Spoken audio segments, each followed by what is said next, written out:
All right, ma'am, are you Devin Atkins? And Miss Atkins is on probation for the third-degree felony offense of injury to an elderly person. That's started at May 23rd of 2022. Right out of the gate, this is already serious. She's on probation for injury to an elderly person. That's not a minor charge. And now we're hearing about a motion to adjudicate, which means the court is deciding whether probation has officially failed. Once that door opens, prison is absolutely on the table.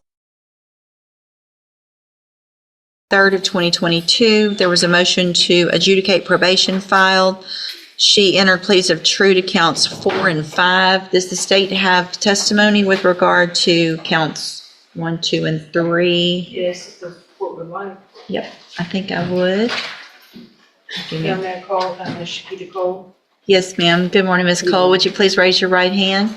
Do you swear or affirm the testimony you're going to give in this hearing will be the truth, the whole truth, and nothing but the truth, so help you God? Thank you. Ms. Cole, would you please state your full name for the record? Shakita Cole. How are you employed? I'm employed at Jackson County Adult Probation. And as an adult probation officer, is it your responsibility to supervise an individual on this court's probation by the name of Devin Atkins? Yes. Do you see Ms. Atkins in the courtroom here today? Yes. Can you point to her and identify her? Right here in the blue jumpsuit. Your amended record reflect Ms. Cole has identified your probationer, Devin Atkins. Record will so reflect. And Ms. Printing. Cole, as with every probationer, when they are placed on the court's probation, are they given the rules and restrictions placed upon them and what they are supposed to do to follow the court order? Yes. And each one of those in detail is gone over with them so that they understand everything that they're required to do, correct? Yes. Was Ms. Atkins so advised? Yes. At her intake? She was advised at her intake and at a TTM at the Milton Center in person. Okay, and describe for the court what a TTM is. A treatment team meeting. Okay, so in your opinion, Ms. Cole, as her probation officer, was Ms. Atkins fully apprised and aware of what she was required to do on probation? Yes. This part matters more than people realize. The probation officer is laying the foundation. Rules were explained, conditions were clear, and help was offered. In court, that eliminates the "I didn't know" defense almost entirely. Yes. And were in fact a majority of those things intended to help her? Yes. Was she advised that she was to report to the Community Supervision Department when directed by yourself in the court? Yes. And did Ms. Atkins, based on your review of the file, fail to do that on multiple dates, including but most likely not limited to November 4th of 2024, November 19th of 24, and was that in violation of her probation order? Yes. Did you address that with her and inform her it is important to report if you have something coming up, you need to let me know? Yes. And did she do that? No. Was Ms. Atkins, as a condition of said probation, ordered to perform community supervision hours? Yes. And to report those to you? Yes. Obviously, if you do not know that she has completed them, even if she has, is that a violation of her probation? Yes. To your knowledge, based on your review of her file and your supervision of her, did she either complete the hours or immediately report to you? Sorry, I'm reading that one. Mhm. No wonder everyone's looking at me. I was about to say- I know, I was about to, Community service. Well, that is in fact a condition of probation, right? Is it also a condition of probation that she is to report to you as her address and so that you know where she is at all times? Yes. And if she does not do that, is it impossible for you to locate her? That is correct. Did she in fact immediately report to you her current address? No, she did not. Anything else? I know you and I have had a lengthy discussion about her that you feel would be appropriate for the court to know in conjunction with your testimony and your updated PSI. The main Here's thing. the turning point: mental health. The officer isn't saying help wasn't available. She's saying appointments were made and ignored. Judges take this very seriously because probation is built on participation. If you refuse treatment, the court sees that as refusing accountability. The main thing is her mental health. She refuses to address that. We've made appointments for her with Spinaltop and she didn't attend the appointments. She's 100% when she was out unmedicated. So that kind of interfered with her completing her services. And she maintained contact with the victim in the case. So that part, her grandmother was trying to be there for her because of the mental health difficulties. And that's the main thing that we were trying to get her to address. Okay. Can I address anything? In a minute. Mr. Lewis, do you have any questions? Hold on, ma'am. You're going to get an opportunity, okay? Mr. Lewis, do you have any questions of Ms. Cole? Just briefly, during your supervision of Ms. Atkins, were you able to supervise her at points when she was on her medication and not on her medication? The entire time she has not been on her medication. So she's been unmedicated this entire time? Yes, sir. Your supervision? Okay. Anything else? Nothing else. All right. Thank you, Ms. Cole. Any other witnesses with regard to the allegations? Based on the testimony, Unless I may ask, Ms. Cole, Judge, Yeah. and you stated that earlier, Miss Evelyn Thibodeau, I believe that is her grandmother, correct? Yeah, she's back away. hold on, ma'am. At some point in time in November of 2024, was Miss Atkins violating the condition the court had imposed that she not to have contact with Miss Thibodeau for Miss Thibodeau's safety? Yes. Thank you, Judge. Any questions about that? About No. the count, that's count 8 with the Right. contact? Okay. Then, at this time, based on the testimony, I am going to find, When the judge starts listing multiple counts as true, that's not just procedural, that's momentum. Each violation stacks pressure on the defendant. By this point, the court is no longer asking what went wrong, but how do I protect the public? count 1, 2, 3, 6, 7, and 8. True. Again, there were pleas of true to counts 4 and 5 previously. I've received an updated pre-sentence report. Has everyone had an opportunity to review that report? Yes, ma'am, Judge. Any additions or corrections to that report? No, from the defense, Judge. Nothing from the state, Your Honor, unless Ms. Cole has something to add. Do you have anything to add that's not already in your report? No.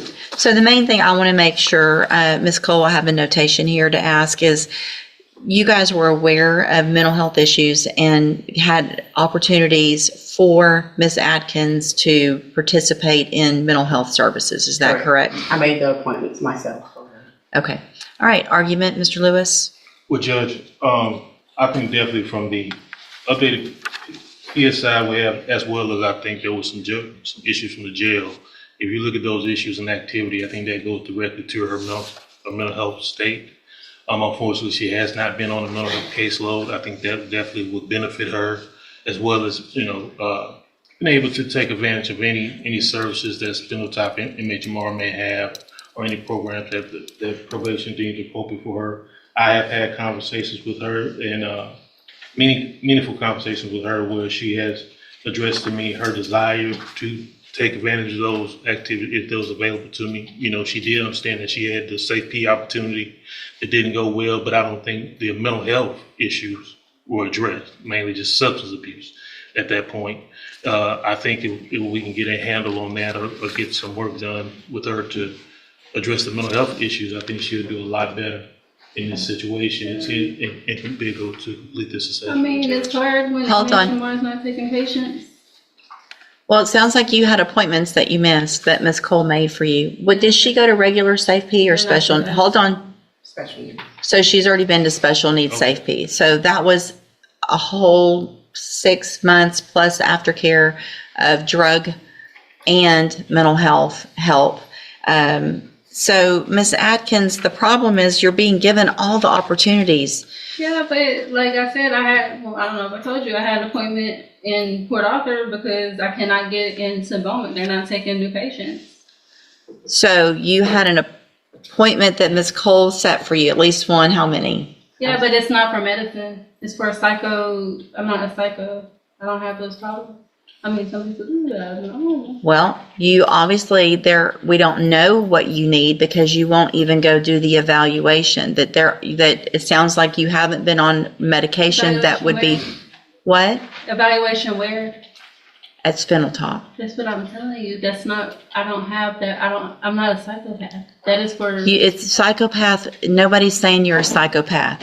But you That's what have, it's called, past program. I'm not a psychopath. That's what I'm that's not what it's called, and that's not the reason it's called that, okay? This exchange is brutal, and it's revealing. The court isn't calling her a psychopath. It's pointing out that refusing evaluation means refusing solutions. From a judge's perspective, you can't fix what you won't even acknowledge. That resistance is sinking Okay, her.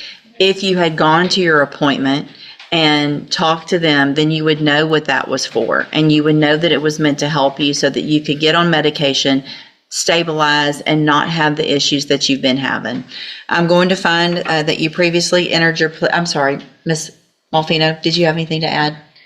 No, Judge, I think that from my conversation with Ms. Cole, she's been gracious enough to offer to continue to work with her because I think she clearly sees the mental health issues. But as you can see, what Ms. Cole has been having to deal with is how the court has had to deal with Ms. Atkins today, and it's been kind of just this runaround circle. Well, and in addition, I am going to find judicial notice of the court's file. Ms. Atkins was evaluated for competency to stand trial not that long ago. I think it was in January of this year. And I have that report. And the finding is that Ms. Atkins is competent, understands the nature of the proceedings, and is then just really making a choice not to follow through with what programs have been given to you, Ms. Atkins, to try to help you. So at this time, any recommendation as far as, I have one more thing to say. okay? She is not giving me the information needed to follow up with those type of things. Okay, well, I don't She doesn't believe have you. them. I don't believe you. You don't Ms. believe- Cole would never say, go do something and not tell you where to go or help you get there. No, she says she does not have a list of the community service. I'm not worried about your community service. I'm worried about your mental health. And the fact that you're not doing what you need to, and you're still contacting the victim, and it's a serious case. And so I got to protect society, unfortunately, because you're not choosing to do the things I that, was gonna die, so I really didn't have much of a choice. Okay. It's my life in jeopardy. I'm going to find that you entered your pleas of true to counts 4 and 5 freely and voluntarily. Again, I'm finding counts 1, 2, 3, 6, 7, and 8 true. Find sufficient evidence to find you guilty, and at this time, find you guilty. Don't talk I would over. like to look over. I'm about to sentence you to prison, and how you keep talking over me is about to start adding And years on. this is the moment everything collapses. Talking over the judge during sentencing is one of the fastest ways to make things worse. Judges see that as defiance, not emotion. You can actually hear the warning. Stop now or this Start sentence adding gets... years onto that. Stop talking. It's just going to get worse. Do you understand? Okay. I'm going to find sufficient evidence to find you guilty, and at this time, I'm finding you guilty of injury to an elderly individual. Sentence you to a term of 5 years in the institutional division of the Texas Department of Corrections. You will receive credit. You will receive credit on that sentence for any time that you've been in custody that the law gives you the right to receive. No. I'm telling you, like she thought, like I could not get up there. I'm going to hand you the trial court certification that shows this I would was like to speak to a detective. this was not an agreement, and so you waived your right to appeal. I need you to sign that with I gave you her. hospital papers. I gave her everything. I'm also I had handed a you. doctor's appointment and everything. That's what I'm I've got telling 5 you. more years that I could add on to that. Oh, man. I can give you up to 10. Have 'em. You need to stop talking so I can finish what I need to do. Okay? I'm telling you, I'm not guilty. That's what I'm telling you. I did not have a choice. I have went to the hospital and everything. I'm handing you a 3 written times. admonishment regarding your ineligibility to possess a firearm or ammunition because of the judgment entered I against. don't have a gun.